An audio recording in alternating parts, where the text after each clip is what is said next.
नहीं किया।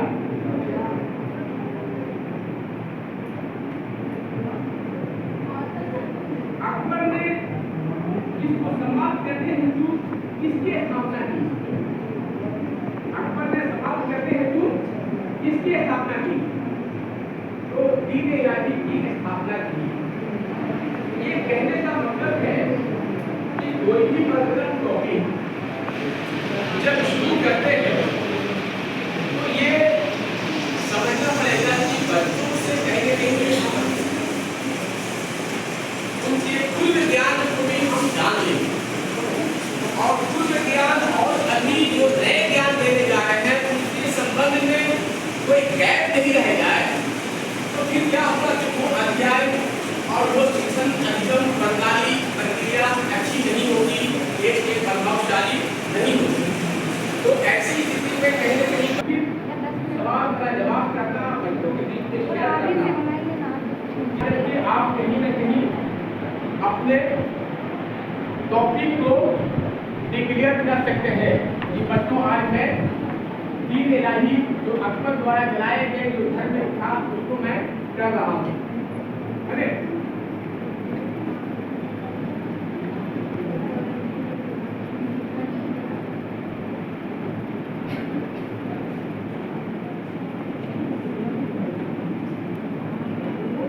ये किसके द्वारा चलाया गया था?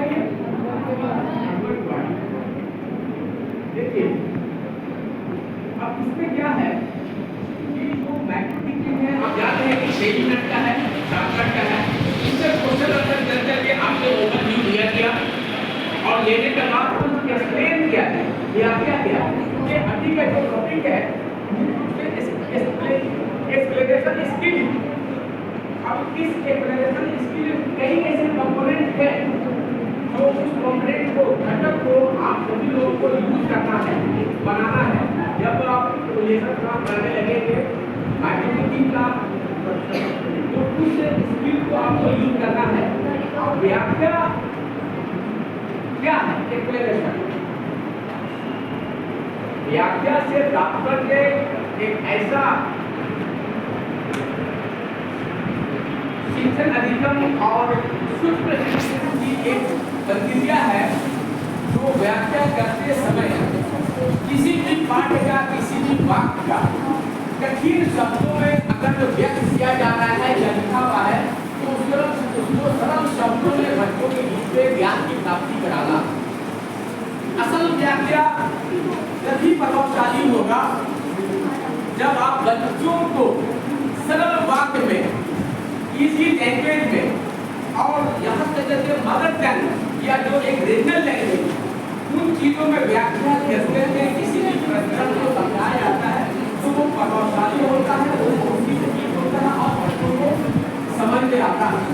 अब ऐसा नहीं है कि हम व्याख्या कर रहे हैं और कठिन शब्दों को हम उपयोग में ला रहे हैं तो बच्चे को समझ में बाहर हो जाए। क्योंकि बच्चे जो स्कूल वाले होंगे उनके अंदर में जो अंडरस्टैंडिंग की जो एक ग्रैस्पिंग पावर है वो कठिन शब्दों को वो नहीं समझ पाएंगे। तो इसीलिए एक व्याख्याता एक शिक्षक का दायित्व बनता है कि अगर किसी भी व्याख्या को आप किसी प्रकरण का व्याख्या कर रहे हैं तो ऐसे शब्दों में व्यक्त करें, चाहे वो मातृभाषा हो चाहे वो रीजनल प्रादेशिक भाषा हो, ताकि बच्चों को समझने में सुविधा हो और कठिन नहीं हो। इसी तरह से एक व्याख्या को जो एक्सप्रेशन स्किल है वो अपने आप में बहुत ही मायने रखता है। एक्सप्लेनेशन स्किल जो व्याख्या कौशल है आप तो अपने दैनिक जीवन में आप जो अपने शिक्षण अधिगम प्रक्रिया में आप जब एक शिक्षित होकर के एक शिक्षित बनेंगे तो कहीं न कहीं विभागीय कार्रवाई में भी एक्सप्लेनेशन देने की बात आती रहेगी। शो कॉज की बात आती रहेगी, आप उसका एक्सप्लेनेशन दीजिए। अरे तो एक्सप्लेनेशन हमेशा जानेगी। एक्सप्लेनेशन जो भी शो कॉज आपके बीच में लगाए गए हैं और उसका करना है तो उतना ही एक्सप्लेन व्याख्या कीजिए, जितनी चीजों के बारे में आप पर एलिगेशन हो, जितनी चीजों के बारे में आपको लिखना हो, विस्तार रूप से एक्सप्लेनेशन व्याख्या करने की आवश्यकता नहीं है। एक व्याख्या करने के लिए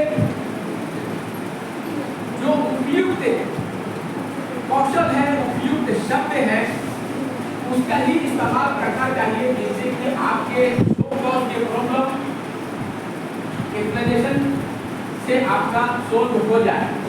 सिर्फ यही मामला नहीं है बच्चों, एक्सप्लेनेशन स्किल को एक अच्छे प्रभावशाली बनाने के लिए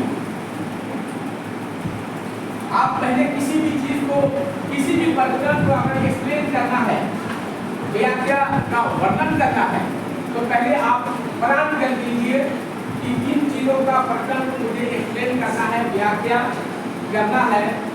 तो एक प्रभावशाली प्रभावी व्याख्या को बनाने के लिए विषय की पूर्व योजना बना ले, विषय की पूर्व योजना बना ले, मुख्य बिंदुओं को कवर कर ले, मुख्य बिंदु क्या क्या है उसको आप पॉइंट आउट कर ले, जिससे कि व्याख्या करने में आपको आसानी हो। मुख्य बिंदुओं को कवर कर ले, भाषा को प्रभावशीलता और स्पष्टता रखे। कोई भी व्याख्या अगर आप दे रहे हो, इस बात का बिल्कुल सावधान रहना है कि हम ऐसे शब्दों को प्रयोग करें और उसके अंदर में ऐसी स्पष्टता और सुस्पष्ट यानी क्लैरिटी होनी चाहिए बोलने में। शब्दों का शुद्धिकरण नहीं होना चाहिए, वाक्यों का जो बनावट है वो वैसे ही वाक्य में बोलना चाहिए। ये नहीं कि आप कहीं पर कुछ बोलना है, कहीं पर कुछ और शब्दों को बोल दिया, वैसा नहीं करना चाहिए। बिल्कुल ऑर्डर में किसी की बात को अगर आप सराहना की शक्ल में ले रहे हैं तो वाक्यवांश करना चाहिए, वाक्य आधार करना चाहिए और एक ऑर्डर शक्ल में करना चाहिए। वाक्य सामग्री जो भी कंटेंट का आप व्याख्या करने जा रहे हैं, उस कंटेंट को छोटे छोटे हिस्सों में तोड़कर समझाएं। जैसे कोई भी आप साइंस की बुक पढ़ा रहे हो, आपने सामाजिक अध्ययन से कोई किताबों को आप पढ़ा रहे हो और एक लंबा कंटेंट है, तो एक अच्छे व्याख्याता, एक अच्छे शिक्षक की पहचान होगी, एक अच्छे प्रभावी व्याख्या की पहचान क्या होगी, उस पैराग्राफ को छोटे छोटे हिस्सों में करके बच्चों को बताया जाए और शब्दों का एक सरल भाषा में, एक आसान भाषा में प्रयोग किया जाए, जिससे कि बच्चे उस व्याख्या को अच्छे से अधिगम कर सके।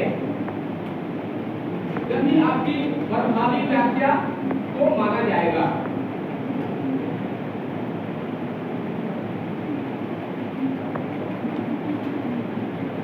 यह कौशल न केवल शिक्षकों के लिए, यह कौशल न केवल शिक्षकों के लिए बल्कि किसी भी प्रकार के ज्ञान को प्रभावी ढंग से दूसरों तक पहुंचाने के लिए व्याख्या जब आप कर रहे होते हैं तो एक पहले से ही योजना बना ले और उसको अच्छे अंदाज में और छोटे छोटे पुस्तकों में जोड़ करके बच्चों को व्याख्या कर करके कंटेंट के बारे में अधिगम कराना चाहिए। अब देखिए, जब व्याख्या स्किल की जब बात आती है कि व्याख्या एक्सप्लेनेशनल स्किल, तो एक्सप्लेनेशनल स्किल के कई कंपोनेंट हैं, उसको भी हम लोग डिस्कस कर लेते हैं। तो ये टॉपिक आपने समझा, माइक्रो टीचिंग में जो शुद्ध शिक्षण हो रहा होता है, तो अच्छी तरह जानते हैं आप लोग कि ये शॉर्ट टाइम का है और कोई भी प्रकरण को शुरू करने से पहले क्वेश्चन आंसर या कहीं किसी पैराग्राफ को आपने समझा दिया और क्वेश्चन आंसर कर करके उतने ही में एक टॉपिक के बारे में बच्चों को समझ में आ गया होगा और आ जाना चाहिए।